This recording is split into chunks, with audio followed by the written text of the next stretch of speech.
Olá pessoal, tudo bem com vocês? Vamos iniciar mais uma aula. Essa é a 8ª aula do minicurso Mitos e Verdades sobre o tratamento farmacológico do SARS-CoV-2.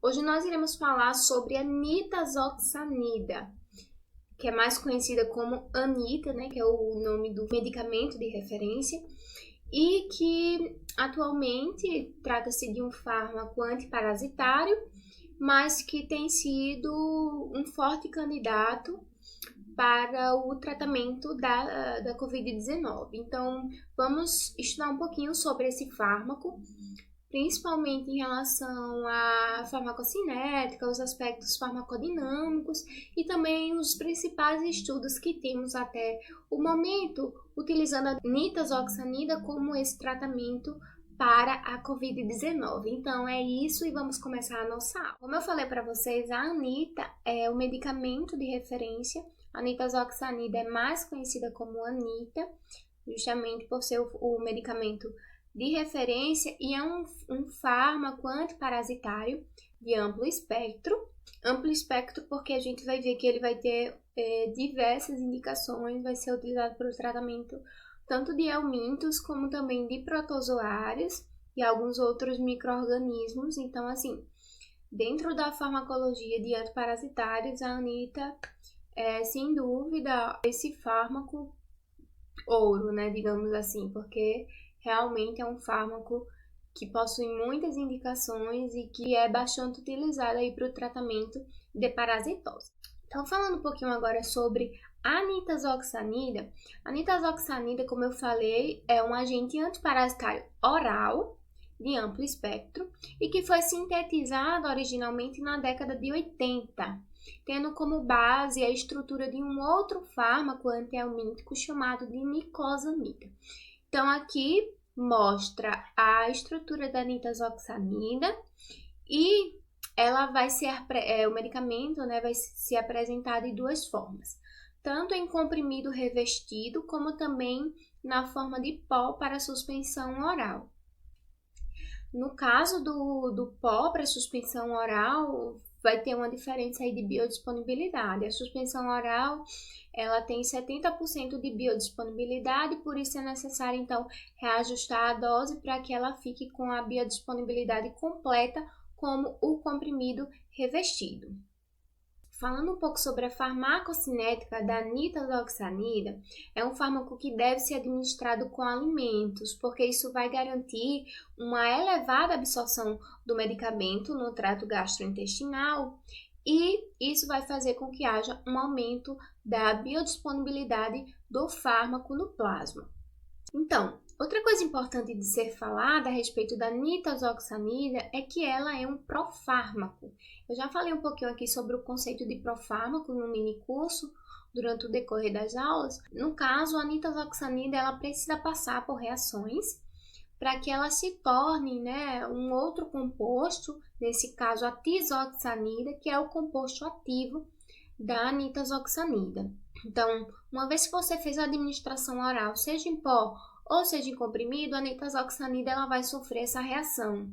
E é uma reação de hidrólise, onde você vai haver, né, a hidrólise aqui nessa porção da molécula, aqui onde tem esse grupo éster, e aí você vai ter a substituição por uma hidroxila.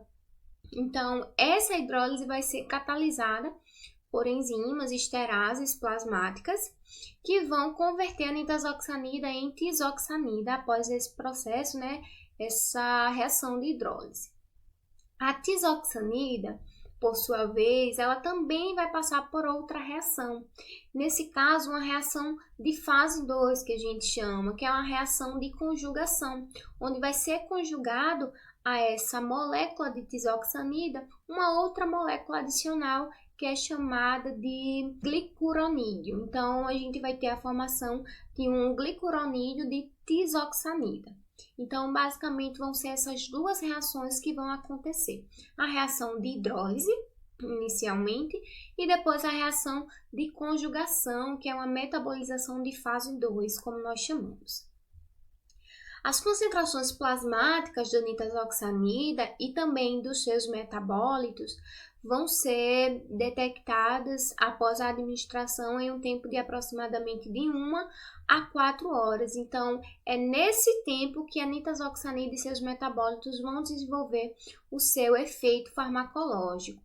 Então, é um tempo até curto, e da mesma forma que essa concentração plasmática máxima vai atingir o seu pico em 1 a 4 horas, a excreção também vai ser rápida.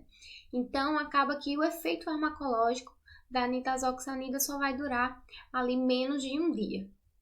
Então, esse fármaco ele vai ser excretado tanto na urina como na bile e também nas fezes. A tizoxanida vai ser excretada tanto pela urina como pela bile e pelas fezes, enquanto que o glicuronídeo de tizoxanida vai ser excretado somente pela urina e pela bile. Então, basicamente, são essas informações mais importantes a respeito da farmacocinética da nitazoxanida. Falando um pouco agora sobre as indicações da nitazoxanida, como eu falei, é um antiparasitário de amplo espectro, vai ser indicada para diversos micro-organismos, incluindo gastroenterites virais. Então, diarreias causadas por vírus, principalmente rotavírus e norovírus, a nitazoxanida também vai ser indicada. Então, a gente já observa que a nitazoxanida ela tem um efeito antiviral associado também a este fármaco. Então, não vai ser só um antihelmíntico e um antiprotozoário, mas também vai ter um efeito antiviral, principalmente em rotavírus e norovírus que causam gastroenterites. Além disso, como eu falei, a nitazoxanida também vai ser indicada para o tratamento de helmintíases provocadas por nematóides, cestóides e trematóides, e aí a gente vai ter uma infinidade de micro-organismos que são sensíveis à nitazoxanida, e aí vai ser utilizada para o tratamento, por exemplo, da enterobiose, da ascaridíase, da estrongiloidíase, também da tricuríase, da ateníase e outros helmintos também. Além disso, vai ser utilizado para o tratamento de protozoários, doenças causadas por protozoários, e a gente cita aí a amebíase e a giardíase, né, que vai ser causada pela entamoeba histolítica e entamoeba dispa, no caso da amebíase, e no caso da giardíase, pela giardia lamblia e giardia intestinalis. Além disso, a nitazoxanida também vai ser utilizada para o tratamento de outros parasitas, como no caso do Cryptosporídeo parvo, que vai causar a criptosporidíase, e também no caso da blastocistose, balantidíase e também a isosporíase. Geralmente, a nitazoxanida é aquele fármaco que os médicos eles prescrevem uma vez por ano para as pessoas para tratar esses parasitos, principalmente porque a gente tem uma certa facilidade de acabar se contaminando por esses protozoários, por esses helmintos, principalmente porque a gente ultimamente, né, tem se alimentado muito fora dos nossos lares, a gente tem se alimentado na rua e muitas vezes os estabelecimentos eles não têm uma higiene muito controlada, então você não tem uma lavagem correta dos alimentos. Também o fato da gente se contaminar pela água, né? Às vezes a água acaba sendo contaminada e aí a gente desenvolve essas parasitoses. Então, basicamente, vão ser essas as indicações da nitazoxanida. Agora, falando um pouco sobre a farmacodinâmica, como é que a nitazoxanida ela vai desenvolver o seu mecanismo de ação nesses parasitas? Então, até o momento, existe uma dificuldade de elucidação do mecanismo de ação da nitazoxanida, mas sabe-se que, principalmente nos protozoários, mas também nos vermes, o mecanismo de ação parece estar associado à inibição do metabolismo energético desses parasitos. Então, como é que isso vai ocorrer? Vocês devem saber, né, que o metabolismo energético, ele é super importante para a geração de energia da célula, e a célula ela só vai conseguir desenvolver as suas funções quando se tem esse metabolismo energético, essa geração de energia. Então, nos eucariontes, nós vamos ter a descarboxilação oxidativa do piruvato, como mostrado aqui nessa reação, do piruvato em acetilcoenzima A. A descarboxilação oxidativa do piruvato em acetilcoenzima A vai ser catalisada nessa reação por duas enzimas, a piruvato ferridoxina óxido redutase, a PFO, e também através da piruvato desidrogenase, a PDH. No caso dos humanos, vai ser através da piruvato desidrogenase, e no caso dos parasitas, como a Giardia duodenalis, nós vamos ter essa reação, essa descarboxilação oxidativa do piruvato em acetilcoenzima A através da piruvato ferridoxina óxido redutase. Então, o que é que vai acontecer? Uma vez que houve essa descarboxilação oxidativa, o piruvato ele vai ser convertido em acetilcoenzima A. Essa reação é uma das reações que vai ocorrer para o processo, né, de metabolismo energético, para a geração de energia. E nós vamos ter aqui a piruvato ferridoxina óxido redutase atuando, catalisando essa reação. Quando essa reação acontece, mediada por essa enzima, a piruvato ferridoxina acaba recebendo elétrons durante essa reação e ela acaba transferindo esses elétrons para uma proteína, essa daqui que nós chamamos de ferridoxina. E posteriormente a essa transferência de elétrons para a ferridoxina, essa proteína acaba sendo reoxidada à sua forma reduzida e aí continua o processo do metabolismo energético desse parasito. E aí é que entra o papel da nitazoxanida. O que é que a nitazoxanida ela vai fazer? A nitazoxanida ela vai atuar justamente nessa enzima, na piruvato ferridoxina óxido redutase. Uma vez que a nitazoxanida ela interfere nessa enzima, não vai mais haver a transferência, né, dos elétrons para a ferridoxina, e aí você acaba interferindo no processo, né, inibindo esse processo de metabolismo energético do parasito, e aí ele não vai conseguir gerar mais energia para desenvolver e realizar as suas funções. Então, basicamente, é por esse mecanismo de ação que a nitazoxanida ela vai desenvolver o seu efeito farmacológico. E agora falando um pouco sobre os efeitos adversos, os mais comuns são efeitos no trato gastrointestinal, principalmente do abdominal, parecido um pouco com a cólica, diarreia, náuseas, vômito e também dores de cabeça. Quanto aos efeitos incomuns, pode haver o aparecimento de reação alérgica, aumento dos níveis sanguíneos de transaminase glutâmica pirúvica, pode haver também anemia, aumento do apetite, aumento da creatinina, hiperidrose, tontura, coloração amarelo claro no olho, pode haver essa mudança na coloração dos olhos, pode haver febre também, flatulência, hipertensão, prurido, rinite, aumento das glândulas salivares e também taquicardia. Outro efeito adverso que é bastante associado à nitazoxanida é a mudança na coloração de fluidos biológicos, principalmente a urina e o esperma. Essa mudança, né, de coloração vai ser por causa da excreção dos metabólitos, né, aqueles metabólitos que eu falei da nitazoxanida, que vão ter essa coloração meio amarelada, meio esverdeada, e isso vai refletir nos fluidos biológicos. Então, geralmente os médicos, quando vão prescrever a nitazoxanida, sempre alertam, né, os pacientes que pode ocorrer esse efeito adverso, que é o aparecimento de uma urina esverdeada ou até mesmo um esperma.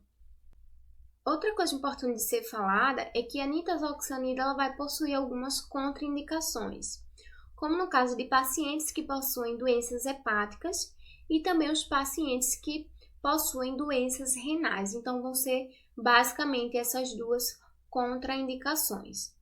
E outra coisa importante, para eu não esquecer de falar, é que a nitazoxanida, ela, por ter esse efeito de amplo espectro, acaba que substituindo o uso de dois fármacos, que é o albendazol, que é um antihelmíntico, e que geralmente é utilizado com o metronidazol, que é o antiprotozoário.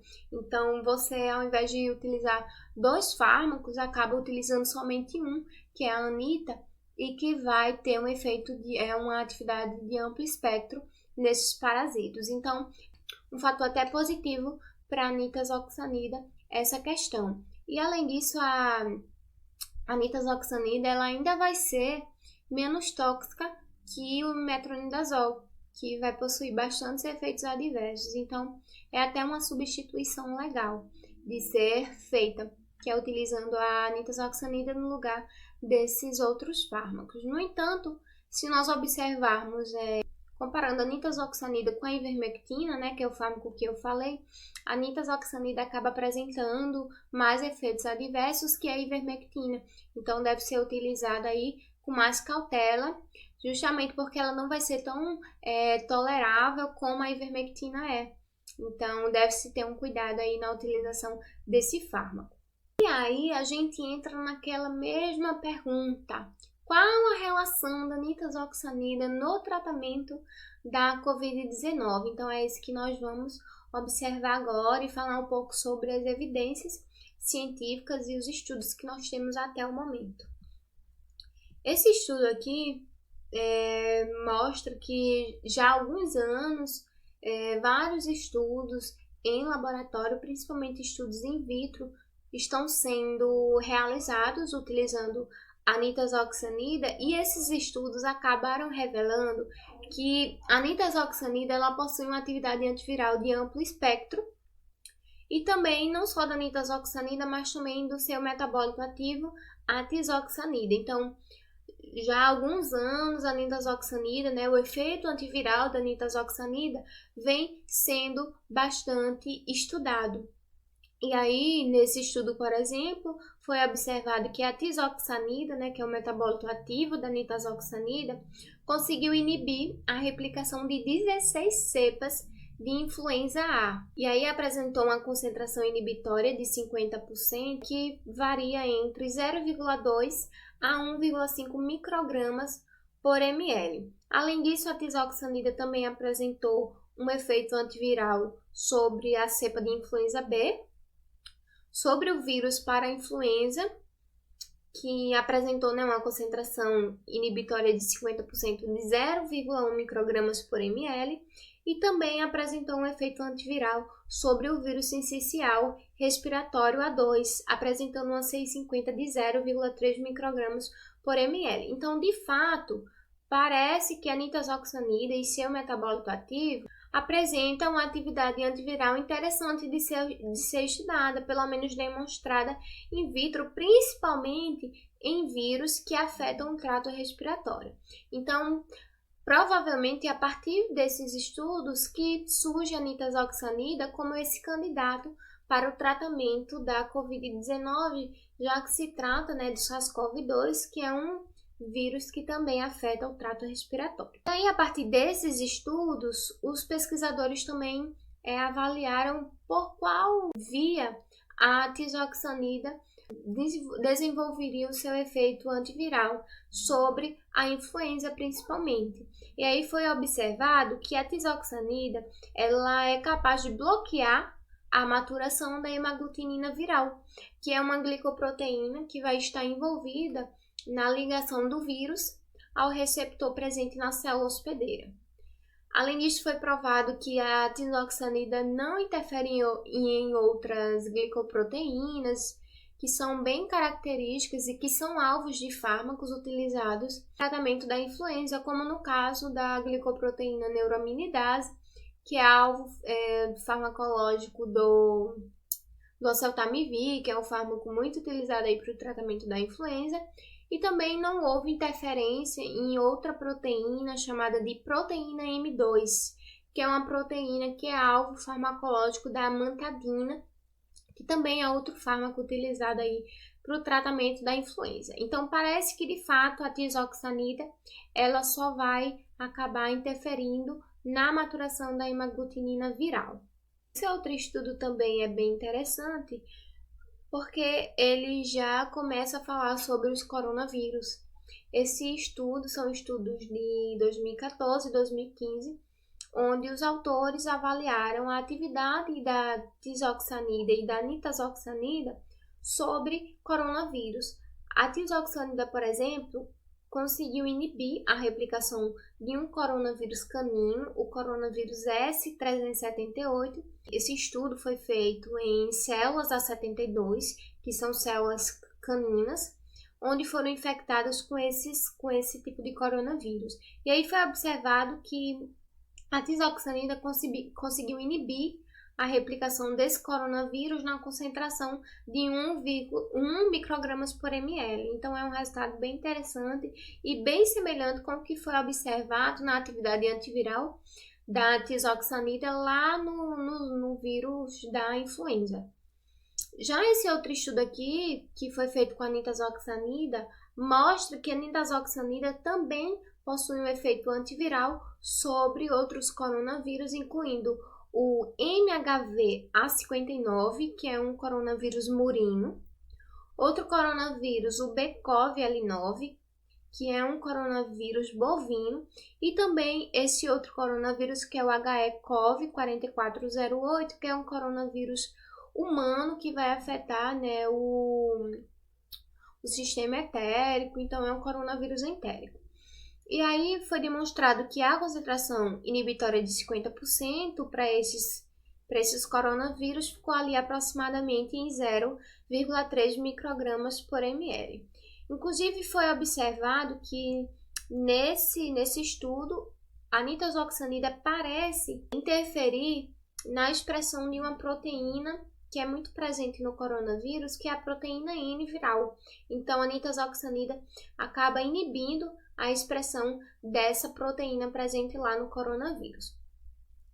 E como eu falei, esses valores, esses resultados de concentração inibitória de 50%, são bem semelhantes ao que foi encontrado aqui nos estudos, utilizando esses fármacos na inibição aí desses outros vírus, principalmente aí a influenza.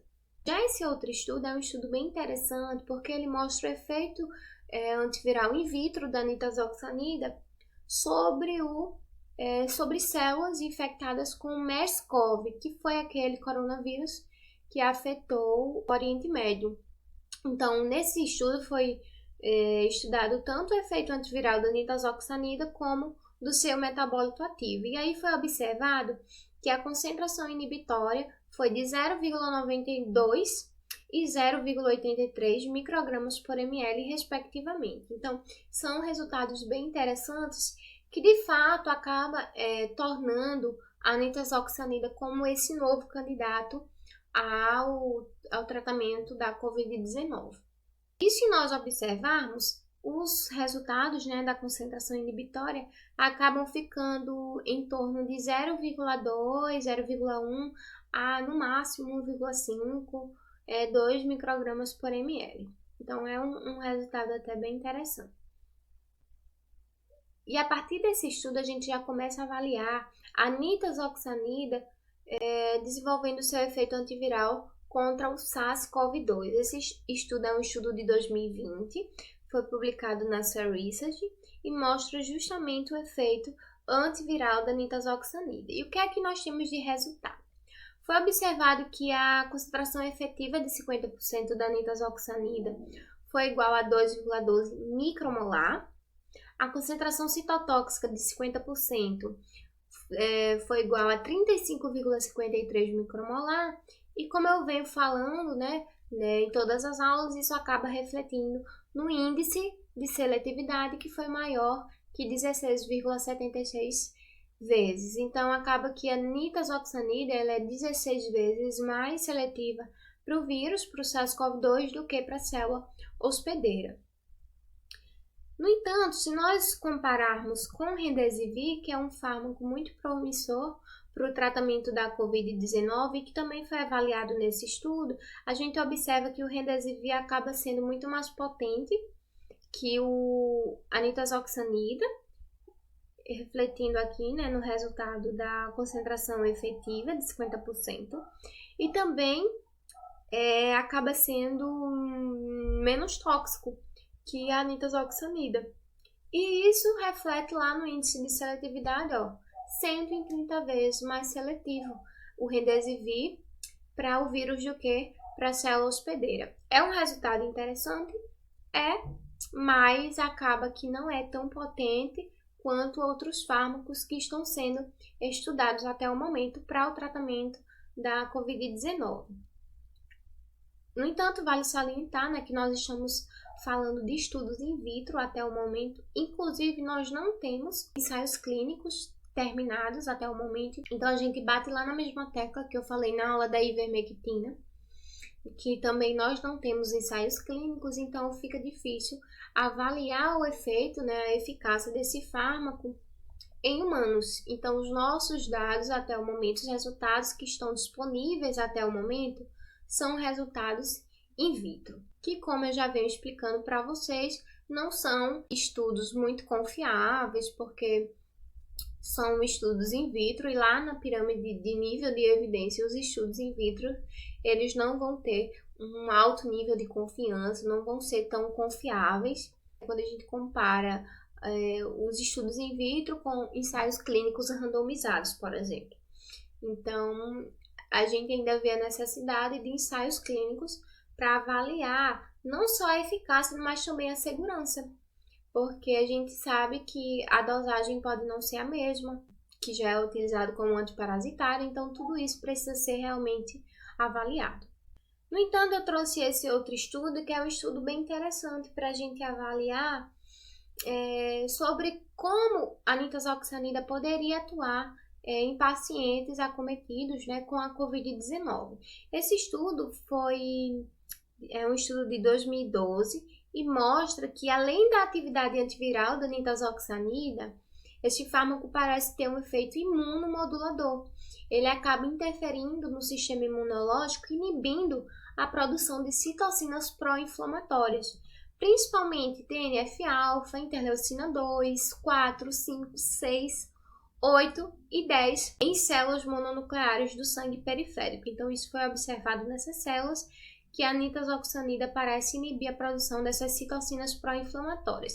Que, se nós lembrarmos lá daquela tempestade de citocinas que eu falei lá na segunda aula, que há, de fato, um aumento da produção de citocinas pró-inflamatórias, causando essa tempestade de citocinas, que é bem característico da síndrome respiratória aguda grave, e que então a nitazoxanida poderia influenciar nessa questão, né, da tempestade de citocinas.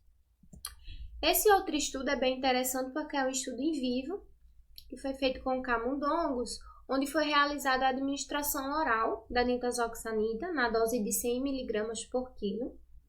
E essa administração oral nesses camundongos foi realizada 2 horas antes de uma injeção intraperitoneal de 1 ml de tioglicolato a 4%. Esse tioglicolato é utilizado para induzir um processo inflamatório nos camundongos, então aí você vai ter uma resposta inflamatória do sistema imunológico com produção de citocinas pró-inflamatórias. Então, acaba que esse estudo completa o que já foi observado nesse outro estudo, que de fato a nitazoxanida parece reduzir os níveis plasmáticos de citocinas. Nesse caso aqui foi observado que houve uma redução dos níveis plasmáticos de interleucina 6, que eu falei lá na aula, na segunda aula, que a interleucina 6 acaba estando muito aumentada em pacientes graves com Covid-19. Óbvio que isso só vai ser comprovado quando forem realizados ensaios clínicos, onde vai haver provavelmente a dosagem, né, dessas interleucinas, para saber se de fato a nitazoxanida vai promover esses efeitos. No entanto, até o momento nós só temos esses estudos.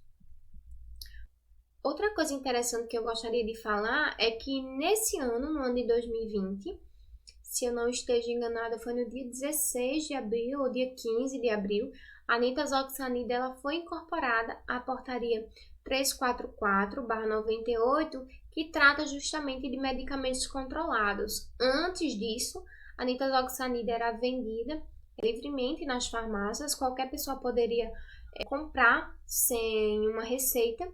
E, no entanto, a partir de abril, a nitazoxanida ela acabou sendo incorporada a essa portaria. E aí, para haver a dispensação desse medicamento nas farmácias, é necessário que haja um receituário.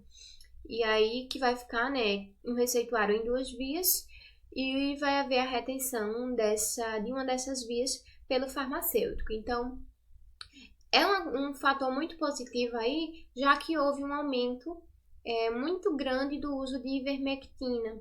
Provavelmente a nitazoxanida foi incorporada aí nessa portaria por ela não ser tão segura quanto a ivermectina. Então seria até colocar, né, em perigo a população que acaba utilizando esses fármacos, quanto é o aparecimento de efeitos adversos e também toxicidade. Então isso é um fator muito positivo porque acaba diminuindo a questão da automedicação, já que vai ser necessário, né, obrigatoriamente, um receituário para que haja dispensação desse medicamento. Outra coisa importante é que eu entrei lá no Clinical Trials para avaliar, né, se havia alguns estudos, ensaios clínicos com a nitazoxanida. Até o momento nós temos 13 ensaios clínicos que estão em andamento. Existe uma dificuldade no recrutamento dos pacientes. Muitos ainda estão nessa fase de recrutamento e outros ainda nem chegaram nessa fase de recrutamento. Então, é uma coisa que ainda está muito no início. Então, a gente vai ficar aguardando, né, os resultados desses ensaios clínicos e do mesmo jeito, né, que nós estamos aguardando os ensaios clínicos utilizando a ivermectina. Então, basicamente, são esses dados que nós temos a respeito da nitazoxanida. Não consumam esses fármacos sem orientação médica, sem orientação farmacêutica. Em caso de dúvidas, procure um farmacêutico, procure uma pessoa que entenda de medicamento, que estude medicamentos e que de fato possa lhe orientar nessa questão. Então é isso. Muito obrigada a você que permaneceu até aqui e até a próxima.